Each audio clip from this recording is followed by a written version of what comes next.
Sean, why don't you go ahead? Sean Albert, Deputy Project Director. Abby? Yep, and I'm Abby Abel, so we lead community engagement, stakeholder coordination for the project. Maybe Marcy? Hi, Marcy Loughran, Communications and Outreach, representing the construction team, Kramer Construction. And then I think we have Brenda on the call as well.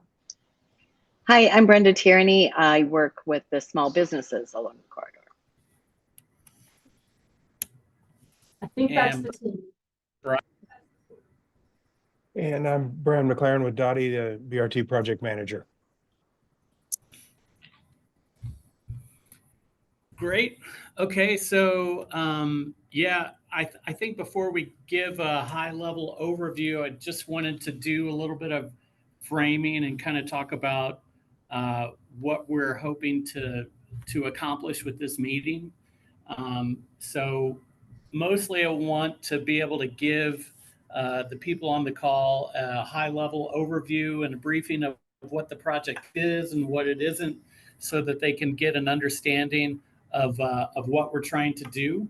And really, we want to just we want to give this information to you and get feedback from you and listen to what your questions and concerns are. So after we give the overview of the project, we really want to hear from you about any kind of questions that you have about the project overall. And really what we're not going to be able to do at this time is give detailed questions about what's going to be happening with the actual construction.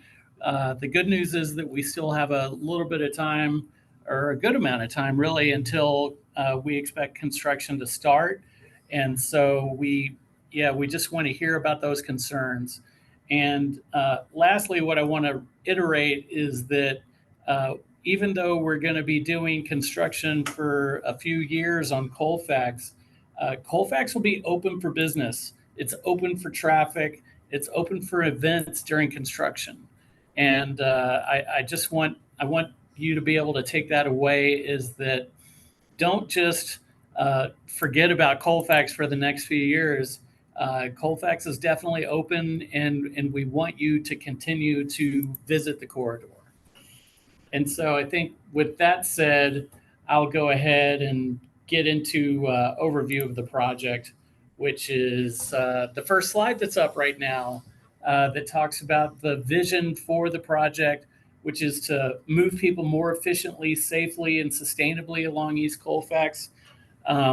Really, Dottie has been asking, and the city as a whole has been asking everybody, all of our customers, what is it that you want your transportation network to do?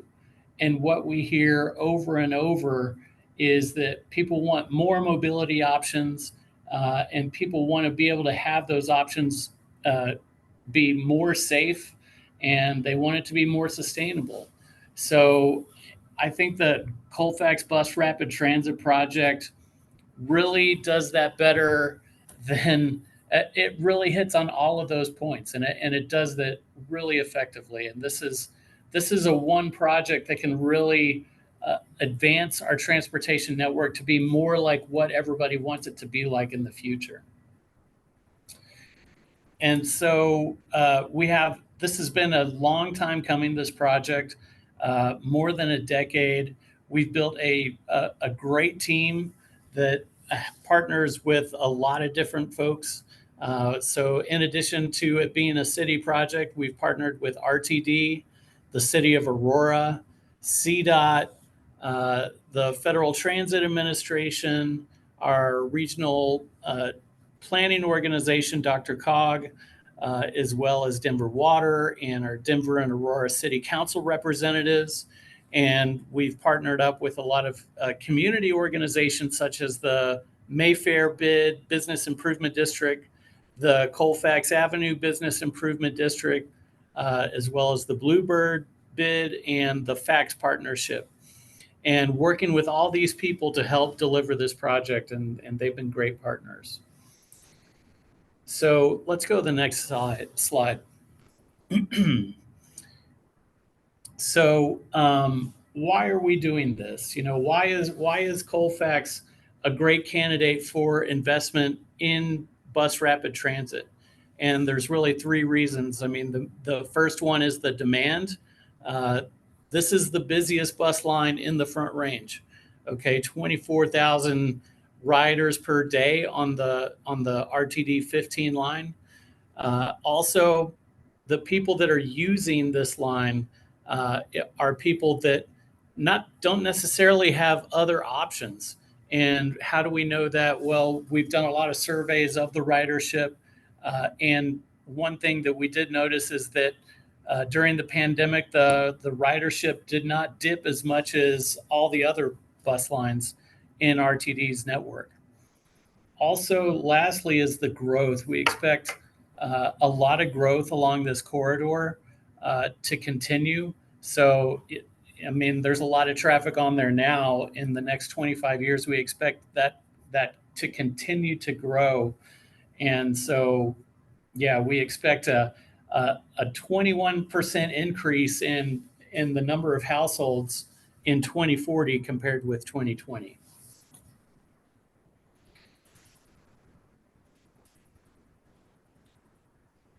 So what is the benefits of having bus rapid transit in addition to dealing with the problems that I spoke about before? I mean, there's three fundamental benefits there that can be grouped as social, economic, and environmental.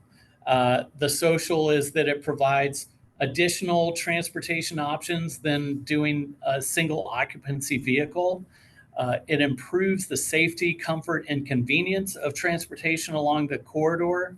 And it also supports a vibrant, walkable, and connected neighborhoods in the corridor. There's economic benefits of being able to move through the corridor more inexpensively. Transit allows us to do that. If we're riding on a bus, it's a cheaper way to move through the corridor than a single occupancy vehicle. So it has a lower transportation burden on households. Also, when we do bus rapid transit, it's going to be moving the buses quicker through the corridor. So there's a travel time savings, which has an economic benefit as well. And it's going to enhance access to jobs and services all along the corridor. And lastly, the environmental benefits. And mostly there's going to be reduced greenhouse gas emissions coming from vehicles as people shift from using single occupancy vehicles to riding the bus rapid transit line. There'll be reduced greenhouse gas emissions. There'll be improved air quality and noise. And it's going to promote a greener, more walkable street and just make Colfax a more pleasant place to want to be. Let's go to the next slide. Yeah. So this is the extent of the project. We essentially have three different legs. The yellow area on the left, which is in downtown Denver, that'll be going down 15th and 17th Streets. And this area already has dedicated bus lanes, and the Colfax BRT will be riding in those existing dedicated bus lanes. And then in the blue area, this is where we will have new bus-only lanes dedicated that will be in the center of the roadway, and that's between Broadway and Yosemite. So we will have bus-only in the center with bus stations indicated with the little circles there. 16 new bus stations in the center of the roadway as well. And then on the right side of this graph in orange, that's within the city of Aurora. And that will go back to side running in mixed flow traffic. And so that'll look similar to how the 15 operates today. But there will be certain enhanced stations along the way as well.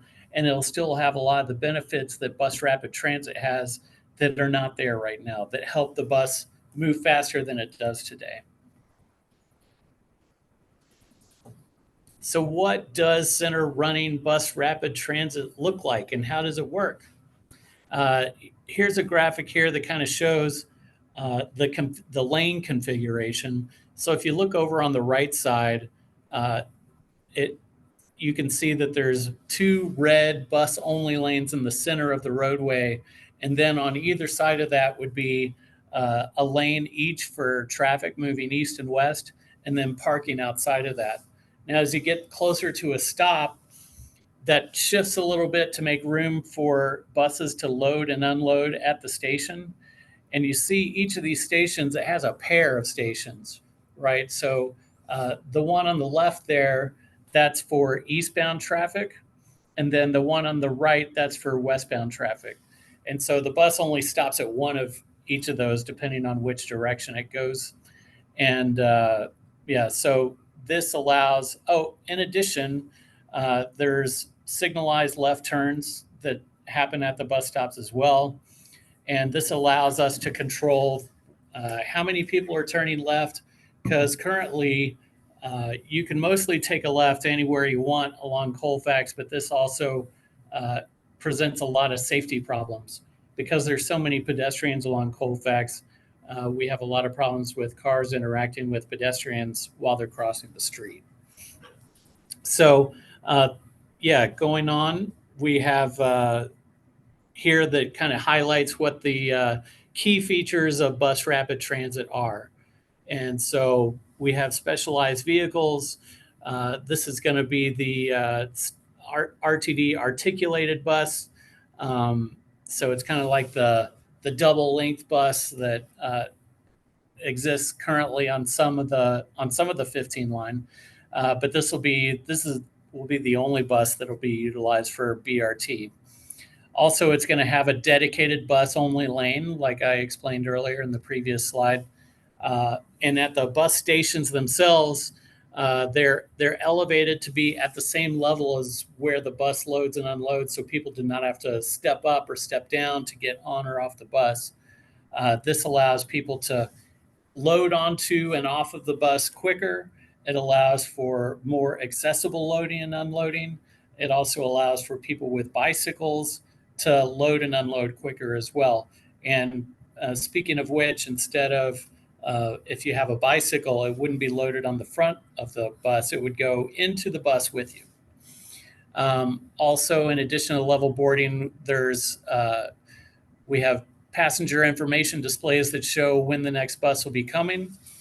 And you'll do fare collection off of the bus. So you'll pay before you get on, which also allows things to be moving quicker. And here is a rendering of what the bus station will actually look like. These are the bus stations that we've designed for this project. And so, yeah, basically we have this arched canopy, and on the left is how you would access the bus station. There's a pedestrian ramp there. It makes it easier to access and more safe because you have a controlled access that helps control traffic. And yeah, that's what the new station is going to be looking like. And again, here's another rendering that shows what the station would look like. I think this is at Pennsylvania Avenue.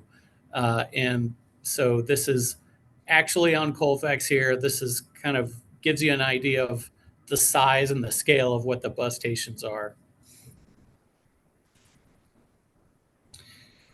And yeah, so the characteristics of the service, it runs 24 hours a day, 7 days a week. There are 16 stations, and like I said earlier, each station has 2 platforms, one for eastbound and one for westbound. The frequency is 4.3 minutes during the day. 4.3 minutes, there will be a new bus coming. That's 4 minutes and 20 seconds, a new bus comes. During the nighttime, when things are a little slower, it'll be moving at between 20 and 30 minutes between buses. And the station spacing is it's about every 6 blocks is 6 to 8 blocks is how far apart the stations are. And so you shouldn't have to walk more than 3 blocks or 4 blocks to get to one station. And part of that is that's the best balance between being able to move quickly and also being able to get to a station easily. And so there's kind of a bit of a calculation that has to be made there to figure out what's the best use of between having a speedy transit and the most accessible transit. So 3 to 4 blocks will be the most that you have to walk. The travel benefits between now and 2040, we expect in 2040 on the entire corridor for the buses to move 30 minutes faster than they do today versus a car. So also for the average trip, we expect you to save 10 minutes. The average trip is 3 miles. In addition, we expect the ridership to boost in between now, or really between 2019 and 2040. We expect about a 25% ridership increase. So where is the project? Where are we at? What's the schedule looking like now? So we've been working at this for a little while. Between 2020 and 2022, we went through our preliminary design process and submitted a rating application to the Federal Transit Administration. They gave us a high rating. They think that this is a great candidate for bus rapid transit. Based on that high rating, we went into final design in 2023 and 2024. And basically, we have just we had our designers submit their 100% design last week, actually. So that has occurred. In addition, we submitted our request for final funding approval to FTA. That occurred last week as well. So it's been a pretty big. Last week was a pretty big week for the project. 100% design is currently under review, and our final request for funding, a formal funding approval from FTA, went in last week as well. We expect construction to begin in Q3 of 2024. Really what we're targeting right now is we're optimistic that we'll be able to start construction sometime in September. That depends on a lot of things. So everything has to go right for us to hit that. So it could be a little before, it could be a little bit after as well. So assuming we start construction before the end of the year, we will have revenue operations in 2027. And so it's going to take about 3 years to construct the project.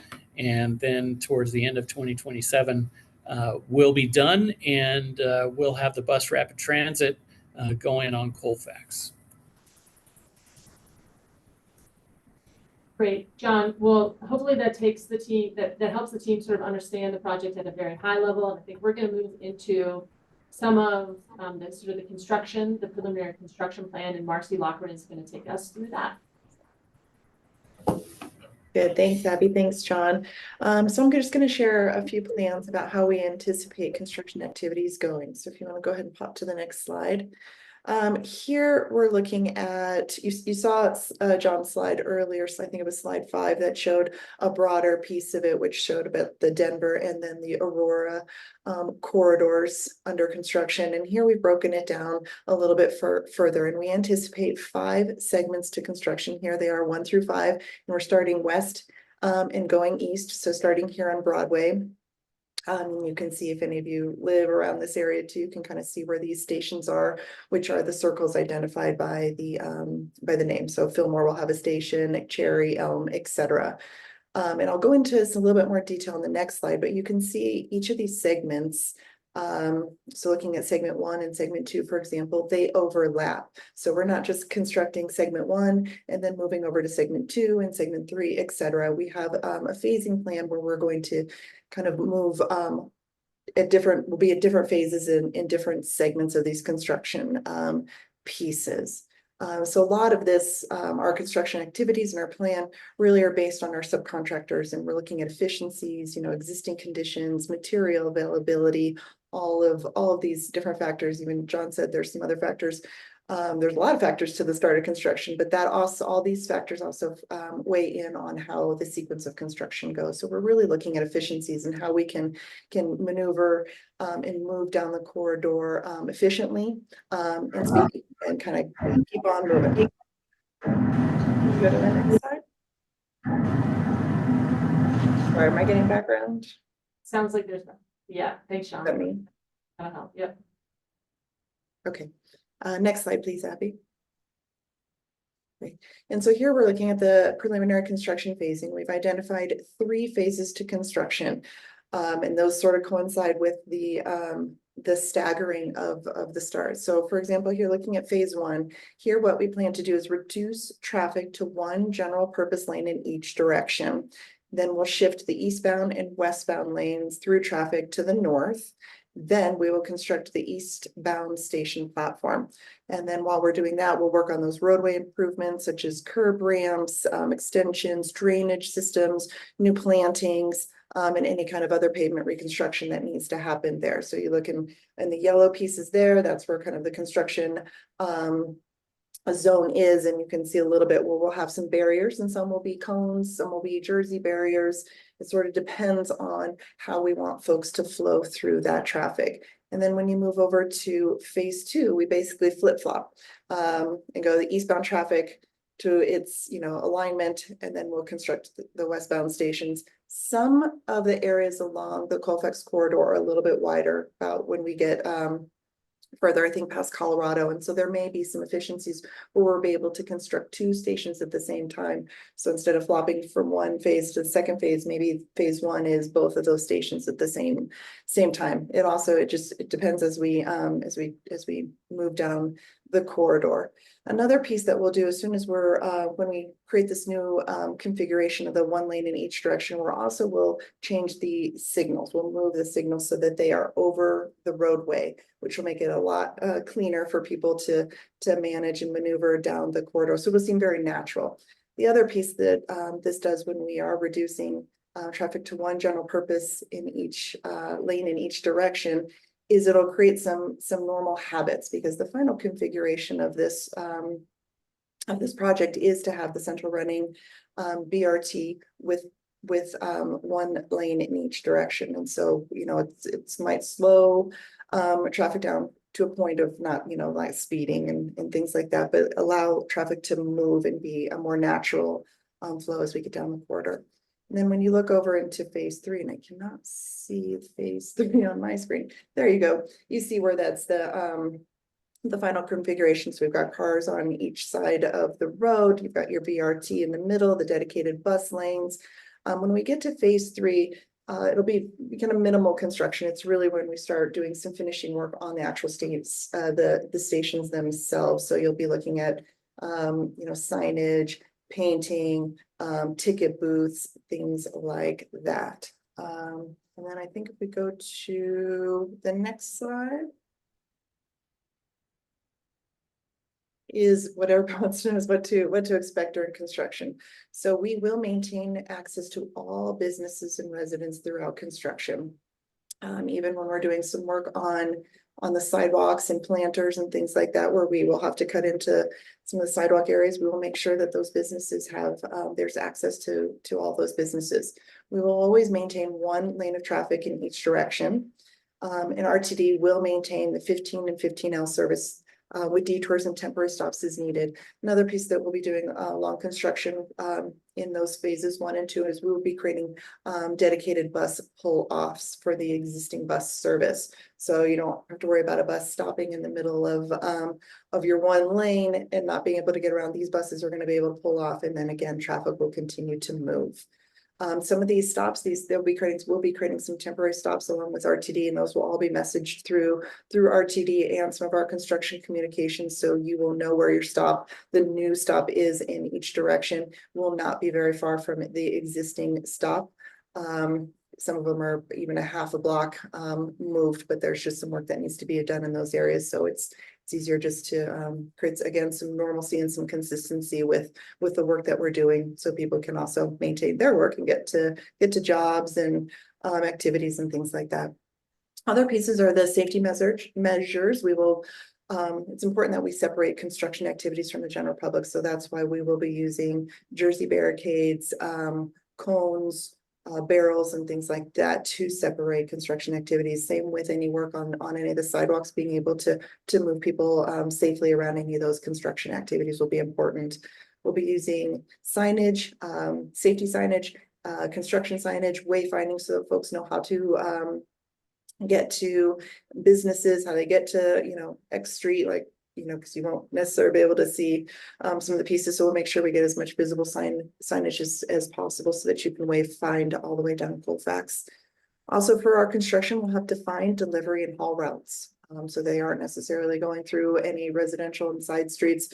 We'll have very defined routes for people, for our teams to be able to drop their construction materials and then move on and out of the way consistently. And then we'll have parking policies as well, so that our workers and team don't park on side streets or in front of businesses, et cetera. We're working on having an area for folks to park in and bringing them to the site each day.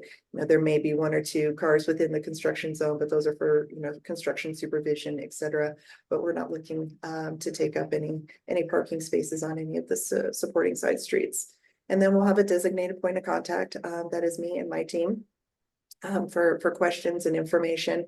We're also right now putting together a lot of resources to send out to you, to other businesses and residents in the area so that you can kind of stay in the know and keep in the know of construction and any kind of small business support. So we'll have information on the project website. This is a QR code that I believe takes you there. You'll see that on a lot of information. Pretty much all the information that we send out is that QR code. That'll be the one source of truth, and great information will be listed there. We have an inquiry and comment form that folks can fill out that is on that website right now. People can ask questions. It comes to the entire program team. And depending on the topic, we get a response back to you in a pretty short order. We'll also be using email communications. Email blasts, and as we get closer to construction, we're going to segment those email blasts out. So if maybe you only are interested in segment 1 or segment 3 of construction, you can opt in for those specific construction communications. We also will continue to have community meetings and then one-on-one meetings. This one's like a semi one-on-one meeting, but we can dive in a little bit deeper with folks who need some more information. But as we get up towards the start of construction, you know, we'll be pushing out a lot of information, and the information that you can use to share to any of your resources and your sources as well. We want to make sure people are in the know and comfortable with what's happening, because it will be a change, and we're just happy to be able to give you all the information we can so that you're good with the change. So I think that's all the slides I have. This is you. Yes, Abby? Actually, we're going to have Brenda. Brenda, if you want to Brenda, great. Resources, that would be great. Sure. We know that while this construction is taking place, that there's a number of small businesses along Colfax that will need some extra support, and that's what we are here for. We have put together a tips and tools toolkit for them to look at and help them assess where they're at, ready to prepare for construction. We've got the support of the Denver Economic Development Opportunity Office in Denver, and then the Small Business Office in Aurora as well, to help advise and counsel. We are planning some chats on Colfax that will focus on specific outreach to businesses, so they can come in and get advice and learn about different things that they can do to help themselves. And we will be there with professionals both through Dido and Aurora, and bringing additional people in if needed to help businesses really get the information that they specifically need. And so we'll be doing a lot of one-on-ones as well. Quick overview. Great, thanks, Brenda. And then let me just quickly touch on community engagement, and then I'm guessing a lot of you have questions, so we'll get to that piece here momentarily. Just know we're in the community. We'll continue to be in the community. There are lots of ways to engage with the project team. As Marcy mentioned, we've had quite a few and will continue to have quite a few virtual and in-person open houses.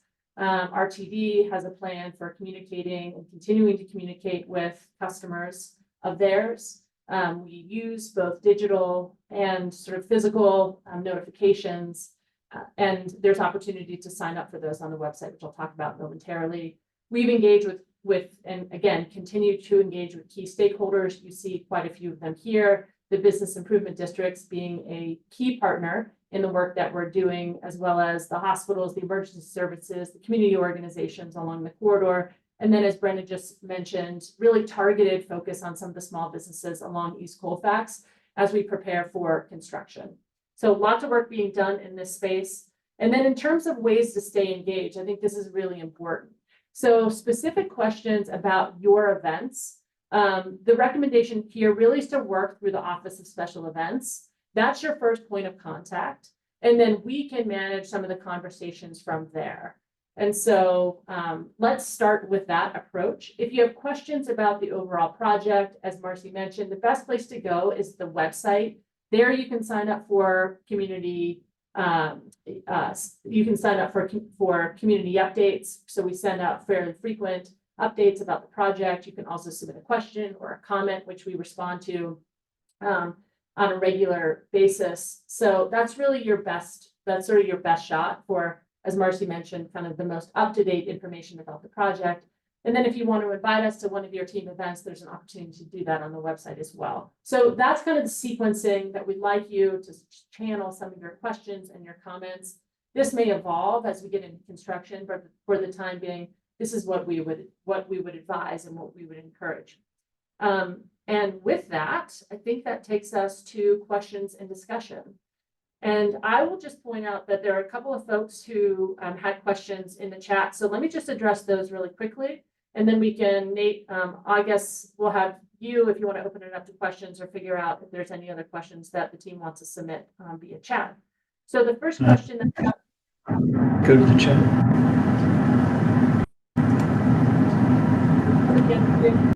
Muted, ask just that you mute yourself. Thank you. So will the slide deck be sent out to share with our teams? We're happy to put this together in a PDF and send this along to OSE, and then Megan or Nate, you all can distribute as you see fit. So happy to do that. Next question came from Carol Hiller. The question is, can you address the width of usable space, for example, for a parade to pass at the bus station locations? So John, Sean, any insight there? Yeah, so absolutely. So at the bus stations, once the project is complete, there is one 12-foot general purpose lane, and in addition, there is two 12-foot bus lanes. So if the bus line, if Colfax is closed for an event, then there will be no buses on it. So you would have 48 feet of roadway width. And then in some areas, you have an additional parking lane that could be utilized. But I think really what you could do around the bus stations themselves is you would have 36 feet on one side, and then you would have 12 feet on the other side. The only thing I'd caveat is we have the median there between the two bus lanes. Yeah. Oh, outside of the bus station, you mean? No, So yeah. I thought the question was at the station locations. But yeah, and at areas where there's not a station, in some areas there is a median located in between the two. So at that point, you would have 24 feet on each side of the median, which is how it is in some areas of Colfax currently. Does that answer the question? I think so, John. If there's a follow-up. Sorry, yeah, Carol Hiller had to jump off, but she was asking for Pride Fest specifically because the Pride Parade runs down Colfax, and the concern was that the floats would no longer fit down that main corridor with the barriers between the bus lanes. Yeah, and this is Lindsay Burrell. I'm the operations manager for the parade. So you're right. There are definitely points throughout the parade where we have to go one way or the other. With the current construction of Colfax, what we do is we have vehicles essentially stay on the right side, and then we can have our marching or walking participants kind of go on the left. And as this kind of shifts towards the middle, we'll have to really kind of look at that. What I actually wanted to do is invite as much of this kind of planning team to attend this year's Denver Pride Parade, so you can kind of see it in person and see how, as this construction project goes on, how we can kind of work together. So this year's event is, or the parade in particular, is June 23rd, and it starts at 9:30 a.m. We have step off right at Colfax and Franklin, so kind of right at that triangular intersection. And if a couple of you are able to make it, I would just encourage you to kind of watch it at a couple different points. Our disband point is exactly at the Capitol, right at Lincoln. And so that's also a really important kind of pivot point for the parade. Because I think the best thing to do for Denver Pride in particular is if you guys can see it in person this year, and then if we can try and meet in July to see with construction and what's going on, kind of how we can work together. Lindsay, I'll just say, I know the team really appreciates that. And I think that's exactly right in terms of next steps with some of these bigger events like the marathon and like Pride Fest. It's going to be important for us to better understand how they operate, and then having some of those more detailed conversations around what is required and what can be addressed as part of construction. I think that's exactly the type of next step that we've all kind of collectively discussed at the project team level. So appreciate that very much. And we'll follow up on that piece. Yeah, that would be great. And a lot of the information in the PowerPoint is helpful. But I think also seeing it firsthand and then regrouping is a perfect place for at least to start our conversations. Fantastic. Appreciate that, Lindsay. There's a couple of other questions in the chat. Let me just float those and then see if anybody has other questions. So just one quick question, one quick follow-up from April Chase. So the BRT will not operate when there are special events, parades? That's a question mark.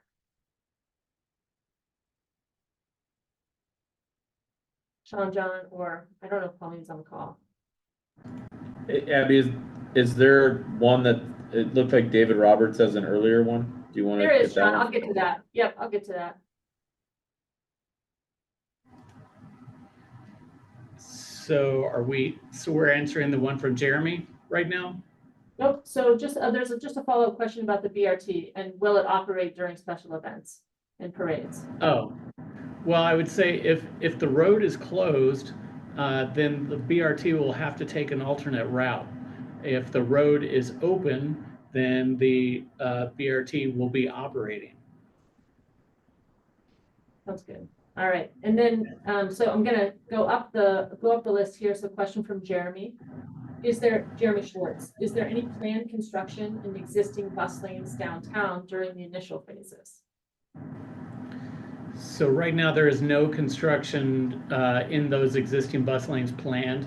Currently what we're planning on doing is adding the BRT branding, which all the BRT lines in the Front Range area are going to be called the links. And so we'll be adding that links branding to the stations that the BRT will run on, but no construction in the roadway. And then David Roberts, your question really has to do with sort of anticipated changes in traffic patterns post-COVID. So how has the project team accommodated changes in traffic patterns post-COVID? Were your plans drafted pre-COVID? And then there's just sort of an acknowledgement. There's been quite a bit of growth in delivery services like FedEx, UPS, Amazon deliveries. And that has sort of changed the way that traffic moves through the city. So any thoughts there, John? Yeah, we're currently working on, or the team is working on a curbside access plan. And we're looking at that very question actually, and spending a lot of time going block by block, thoughtfully thinking about what is the best way to utilize the curbside space, making sure that we have enough room for deliveries to businesses, Uber and Lyft pickup, food deliveries, all those kinds of items. Also figuring out what's the right way for parking to be utilized. And so yeah, we're looking at that specifically block by block, going down the whole corridor. We expect to have preliminary results of that study coming out this summer. I don't see any other questions in the chat. Nate, I'm not sure how you've set it up, if folks are able to come off mute and ask their questions. But we have a bit more time, so if folks have more questions, we're happy to address them. Great. Thank you all for the information. Yes, and you are able to come off mute and ask any questions. So feel free to do that or drop them in chat. I would just say, take advantage of this time while we have it with the experts. I guess I might have one, and obviously OSE team to jump in if you have any questions, but I know you said, one lane will be open throughout the construction, and businesses will be open. And maybe this is a conversation down the road, but do you foresee events still being able to use Colfax during construction? Again, probably need to get into the details and specifics, but I think that at least the opportunity is there if it's safe. I would say that any event that is contemplating utilizing Colfax during construction, I would encourage you to work with OSE and apply, and let's figure it out. I would say do not assume that you cannot utilize Colfax during construction. I would not assume that. So please reach out to the team and let's figure it out, because if we can make it happen, we want to make it happen. That's great, John. Thank you. Yeah, sounds good. Hi, it's Andrea from the Colfax Marathon. So just to clarify that last kind of conversation, if you have 2 lanes of traffic open and we traditionally utilize 2 lanes of traffic for our event, would there be any reason that we would not be able to do that in any given year? And it's Andrea from the Colfax Marathon. I don't see any reason why you could not.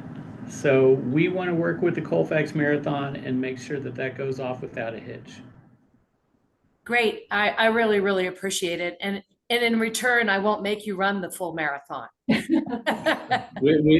had 3 relay teams this year, so we did participate. That is terrific. Thank you so much. I really appreciate that you're hopping on the call and sharing this with us in advance, because of course, from our perspective, just from a certification, everything else, we work a couple years in advance. So this is a really important call for us.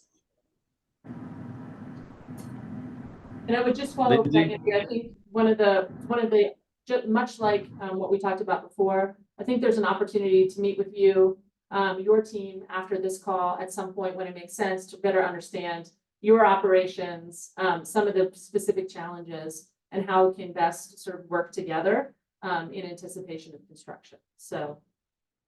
Yeah, no, I can tag onto that, Abby. I mean, this is not your only bite at the apple, talking with us.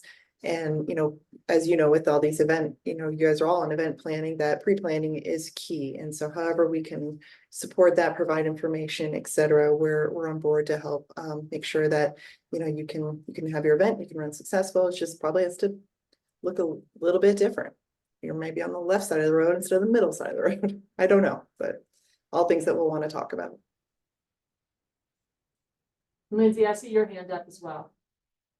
Yeah, so this kind of goes back to scheduling and piggybacking a little bit off of what Andrea said. So we do a ton of planning ahead of time. And I know you mentioned construction is scheduled to start in September. If that gets delayed, and I know, one, it's very much a possibility, but then you don't necessarily know how it shifts everything. How will we know about updates to the schedule? Because at some point, I'm thinking, especially for Denver Pride Parade, we will have to make a decision to see if the street's viable or not, and it's going to depend on scheduling. Yeah, I encourage you to have somebody that represents the Pride Festival to sign up for updates through the website, because we'll keep you posted as far as what the schedule is. And I would say just work with the Office of Special Events, work with the project team, and we'll keep you posted. It sounds like we need to kind of figure out what your requirements are, and then we'll go from there. Yep, totally understand that, and having that visual that's here, if a couple of you can make it, will kind of help that conversation. Okay, great. And Rachel, I see that you put a question in the chat. I'm going to suspect that we don't have an answer to this now, but it's good to know what the question is. So let me just at least voice it. What is the traffic detour plan between Colorado and York Street when Colfax is closed for events? Will the detour be 17? So again, my guess is that we don't know. But Marcy, I would turn it over to you and John, because I think this is just, again, good to know that this is top of mind for you as we consider the refined construction planning. So Marcy, anything to add there?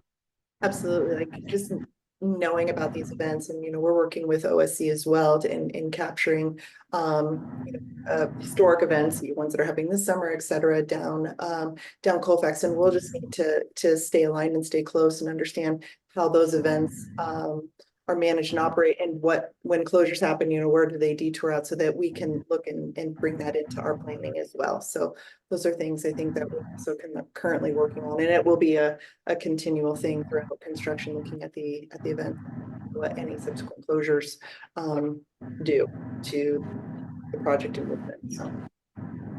And I would just add right now, when Colfax is closed for events, we're not doing anything on adjacent streets.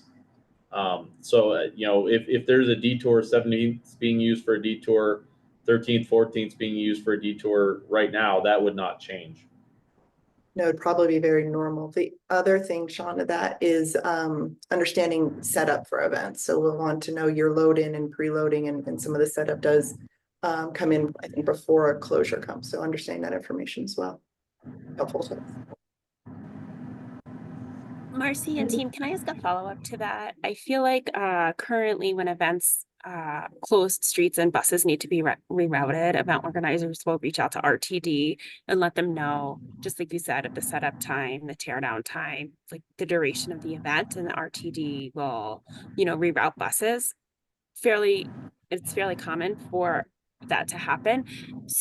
So I guess with these questions, it's making me wonder, are these buses like a different size? Is there another entity that events need to be reaching out to in order to schedule these reroutes? Or if, the 15 and the 15 limited are rerouted already if an event closes down Colfax. So is there a need to change who we ask and who we notify about street closures because the BRT is in some way different from the bus lines that are running now? I don't think so, actually. I mean, I think really we'll need to engage with the project team during construction. And so that's one additional layer that I think would be needed just to coordinate during construction. After construction's done, it'll work the same way that it does today. Okay, great. That's good to know, and a good reminder that we need to be reaching out to the construction team as well as RTD. And the question about the bus sizes, so we will be using the existing RTD fleet throughout construction. The new BRT vehicles will actually not be arriving until late 2027, early 2028, and those will be the standard articulated buses that the 15L uses right now. So no difference there. All of that should be consistent. Great, There's thank you. One more question here in chat from April Chase. So April asks, sort of acknowledges that Civic Center is going to be under construction as well. And so curious how the construction around bus rapid transit will overlap with construction at Civic Center. Sure, I think I can take that one on. I mean, first of all, we're aware of that project, and we'll be working with that team to make sure everything flows smoothly during the construction of both of those. And yeah, I think that there will be some overlap between the two. One thing to be mindful of is that at Civic Center, the bus stations will be on the side of the roadway, not in the center of the roadway. So I think that there's going to be less impact for traffic there. That being said, we'll still have to keep a pedestrian route open at all times during that construction as well. So we'll be working closely with that construction team right at Civic Center. And then the next station after that is not till Pennsylvania. I think that that's far enough away from the Civic Center construction that it won't be as big a concern at that point. So, and in addition, will be essentially the project really starts at Pennsylvania, and then we'll be moving east farther away from Civic Center. So I think there will be some concern maybe next year, I guess, in early 2025, and we'll be working closely with that team. But I think that we'll be able to work closely with them and keep things flowing smoothly. So Nate, I don't know if there's any closing remarks, or John, I would just simply say in terms of next steps, one, thank you for sharing some of your questions and your concerns. We know there's real value in connecting with some of the organizers of the big events. And so Lindsay and Andrea, to your point, I think really understanding how those events operate, that would be a next step for us. And then working more closely as we get towards construction to ensure that we're just true partners in this effort. I would also just again reiterate, for questions about the project, updates about the project, please do use the project website, sign up for those updates. That'll be your best resource for the time being. And as we get closer to construction, there may be a clear point of contact, but for now, really that is your best bet. So John, I just want to give you the opportunity, any final comments, and then maybe Nate, if there's, you want to close it out. Well, I want to thank everybody for attending. I apologize for my technological challenges at the beginning there. So it took me a little while to get into it there. Apologies for that, but thank you for attending. I just want to reiterate that during construction of bus rapid transit on Colfax, that Colfax will be open for business. So do not run away from Colfax. Work with the Office of Special Events, and we'll work with you, and we want your events to happen on Colfax. Thanks. Yep, and I'll just reiterate real fast to reach out to Office Special Events with any questions. We're going to stay in close contact with this full team, and appreciate you all making the time to join the meeting and presenting the project information. Greatly appreciate it, and we'll all stay in touch. And Office Special Events will send this information out as well, the slides and link to the website and all that information. So, thank you again, everyone. Have a great day. Thank you. Thanks, everyone.